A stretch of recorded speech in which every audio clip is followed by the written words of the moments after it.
climate change is going to affect food security globally, nationally, and locally as well.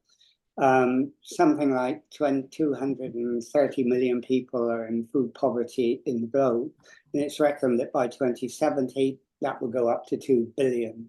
So it's a huge problem. And some people think it's not a problem for the UK, but it is, because we import 60% of our food. And much of our food comes from areas that are suffering either floods or droughts or incursions of the sea, which reduces the agricultural land that can produce food. So it's going to have a huge impact on us. It's going to have a global impact. And I'm really pleased that Ali's come to talk about that. Now, Ali is joint chair of the local United Nations Association, and they got together and decided they wanted to develop a research or working group on food security. And so when Ali talks to us, I'm sure he'll tell us about that. And then in the discussion afterwards, we can talk about how we may collaborate with them and take this forward later. So let's start with Ali and talking about food security. And, thank you for joining us, Ali, and it's over to you.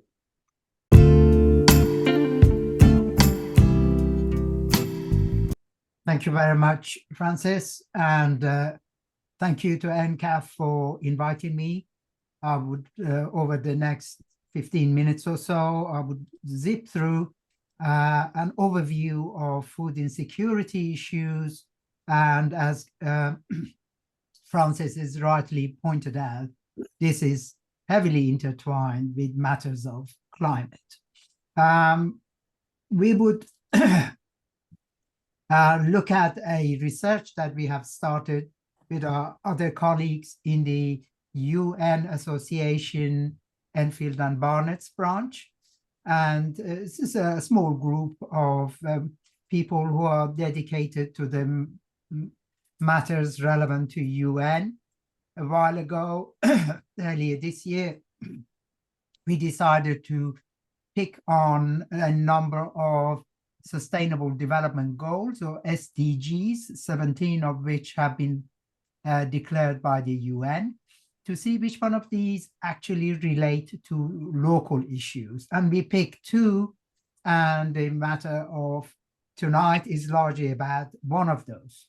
One of these two Sustainable Development Goals, SDGs, is number 2, which focuses on reducing hunger internationally, globally to 0.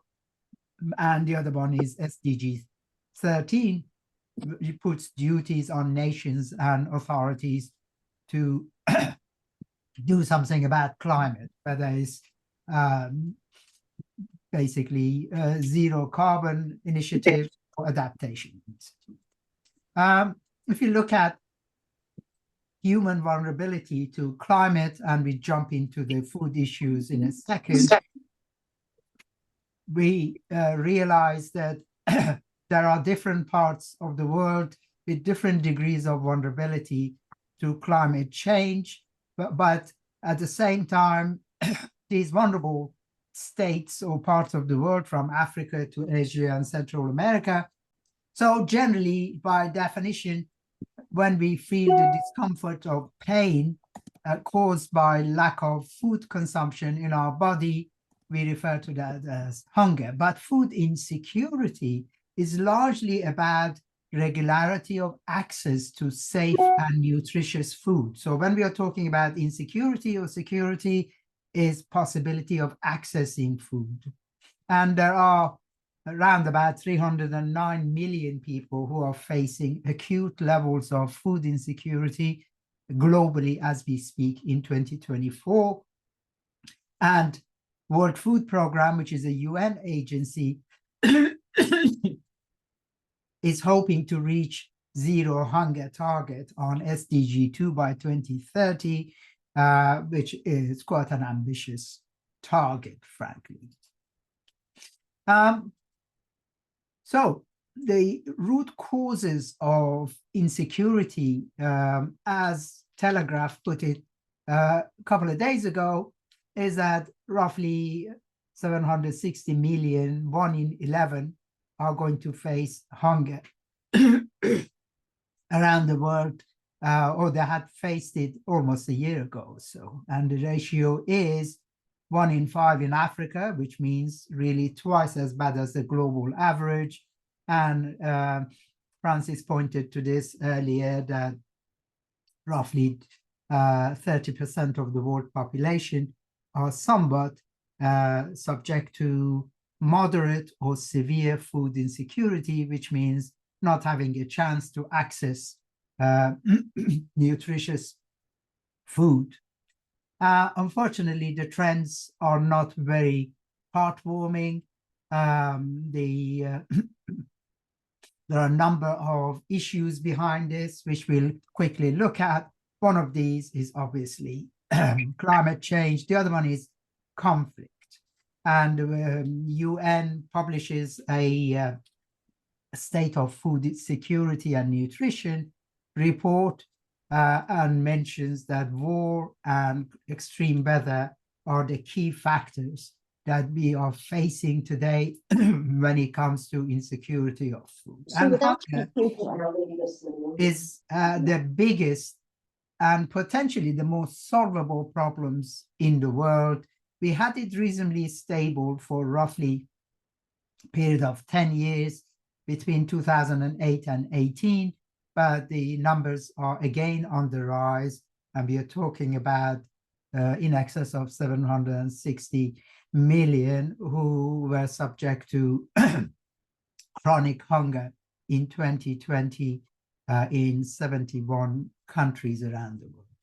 When we look at another of the predictors called Global Food Security Index, and you see UK's statistics picked in the top right-hand side of the screen, this security index looks at, is food available, first of all, in a given location?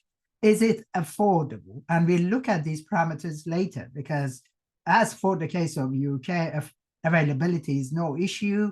Affordability is the critical issue. Then we are talking about quality and safety and nutritional value, and whether the process is sustainable.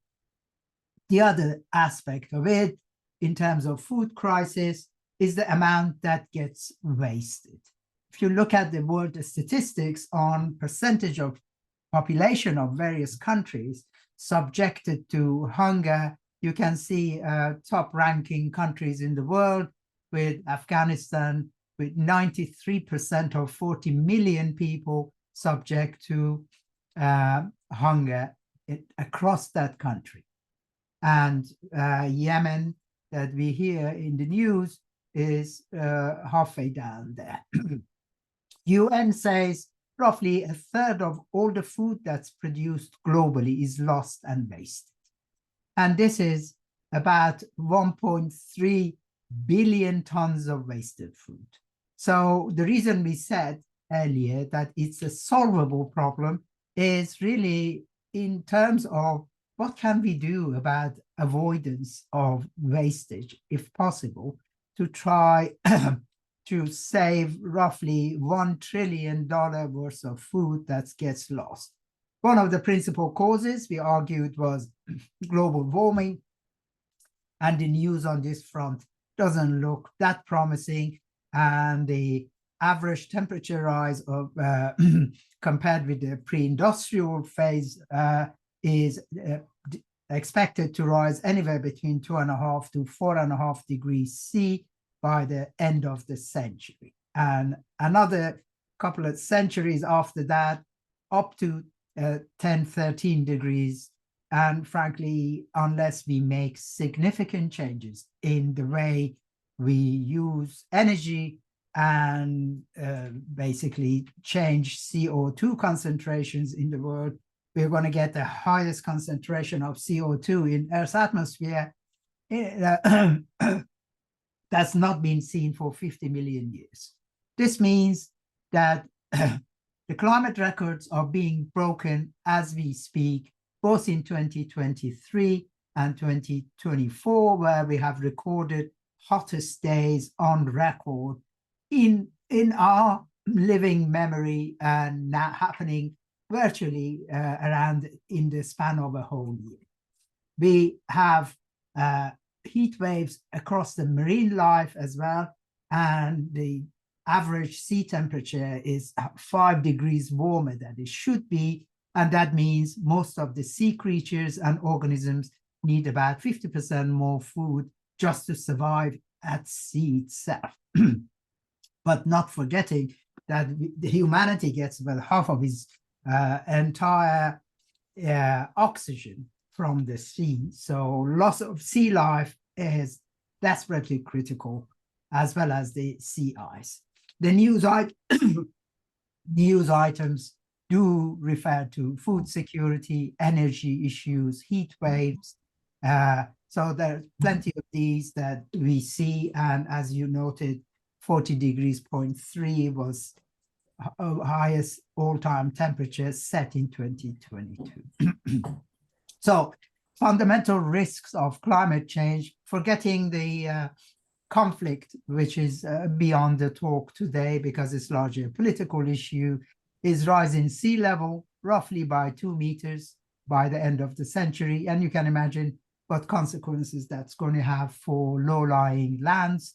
We have heat, extreme heat, humidity, storms, acidification of the seas and oceans, and a big factor, food and water insecurity.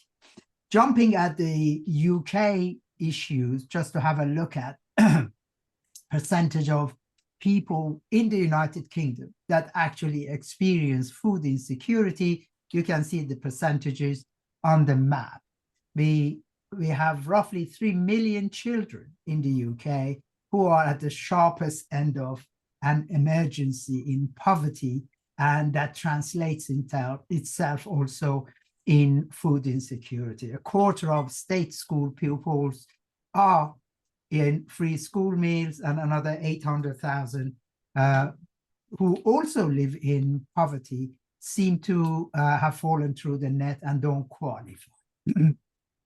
If you look at the indicators of UK food security, most of them are reasonably stable. There are 9 indicators from how much of it comes from global food supply in terms of consumption, etc., and how much do we produce here, and what is our dependence on imports, etc. Most of the 9 indicators of food security for the United Kingdom seem to be, in terms of a whole nation, seem to be stable, but we seem to have problems in terms of equitable sharing and accessibility of food by the rest of the population. Another good indicator is what we call production to supply ratio, in terms of how much we produce compared to what we consume. And this is a decreasing ranking of food items that UK produces. At the top is obviously meat and lamb and milk and poultry and cereals, etc. The more dependence at the bottom is fresh veg and fresh fruit that we seem to be very dependent. A recent report authored by Gordon Brown, the ex-Labour Prime Minister of UK, published in June 2024, almost a month ago, in The Guardian, referred to Britain is becoming a food bank nation. That was the title of this article. And it comes in a series, so watch out for future versions of this article. It basically argued the nation has 850 cinemas, 1,200 hospitals, and 3 times as many cinemas we have food banks, twice as many hospitals we have food banks. So suddenly we have an element, a fixture in the fabric of the society that's unknown to us and we've not been familiar with it. And to actually have a food bank in one of the richest countries in the world is regarded by the article as a scar on the collective conscience and a permanent stain on Britain's character. Unfortunately, this food crisis is getting worse. So as you recall from the predictors, we have no problem for availability, is largely a question of affordability.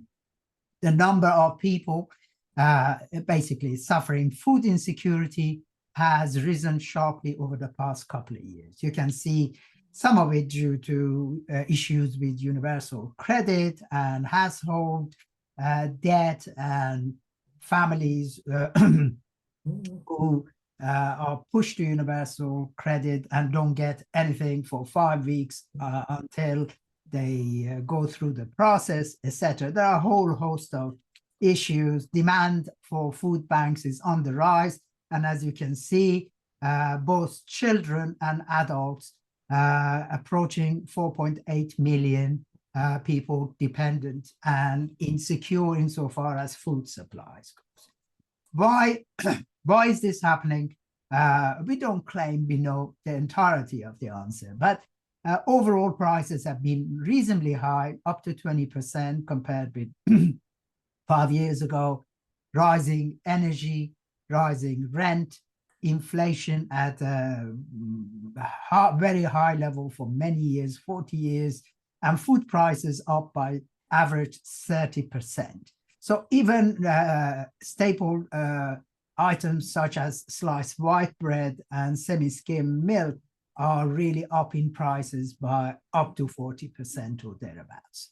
So unfortunately, for one of the richest nations on earth, we have hunger as a bigger problem in the country than any time over the past 50 years. We haven't faced any major catastrophe, no famine, no drought, yet we have the issue of hunger. Civil society, including Gordon Brown in this photo, have started taking things into their hands because they feel if these food banks exist, the demand is going up, the welfare state's safety net must have a hole somewhere. Why aren't we recognizing the existence and worsening of this condition? So there are concepts such as multi-banks, as this photo tries to convey, where basically taking a bigger issue and perspective on needs of a whole family rather than just items of food for consumption. There are even hygiene banks where, according to the best estimate, we have 3 million people who are also in hygiene poverty. They can't afford washing products and soaps and shampoos and that kind of thing. So ideally, we need to end this and extend the social security net to include this emerging phenomena that we really didn't have 15 years ago, and it's appeared and it's getting worse. The demand for these is increasing, as you can see from the statistics. 3.1 million food parcels were distributed by the largest trust that operates food banks called Trussell Trust in the United Kingdom. Trussell Trust, by the way, in terms of Enfield, is also one of the largest operators in, and they are reporting 37% increase in 21-22, 22-23, and another 4% in 23-24. So they have a large number of people referring to these food banks, and the network of food banks have distributed 3.1 million emergency food parcels in the past 12 months to date. So unfortunately, if looking at the trends, 3.1 million is roughly twice the numbers 5 years ago. So there is a massive social dysfunction. There is a social phenomena happening here, and it is not picked up by the social security net. So jumping at Enfield in particular itself, those were largely reflections on the global and UK level perspective on food insecurity. We have roughly 330,000 people in the borough of Enfield. These are rounded up figures with 52%, 48% gender division. If you look at the borough, and we have borrowed most of these statistics and data and imagery from some of the council's publications itself, for which we are very grateful. we have an index of multiple deprivation. If you look at the map of the borough, the eastern side of the borough, Ponders End, Brimsdown, Lower Edmonton, and Edmonton Green, unfortunately, are the ones within the most deprived 10% of the neighborhood in England, and the western part of the borough basically are within the least deprived 50% of all neighborhoods in England. So this is a comparative color coding of the borough's demography, if you like, in terms of destitution and deprivation. If we look at household incomes in Enfield, some estimates are that the average gross household income is of the order of 52,000. That's quite respectable, even higher than UK average of 48,000, and just under London's mean value of 55,000. But the median household income in Enfield is £44,000 annually, which is the 8th lowest of the 33 boroughs in London, and much lower, as you can see, than the London average of 48,000. So there is an income issue to some extent. There is also issues of housing.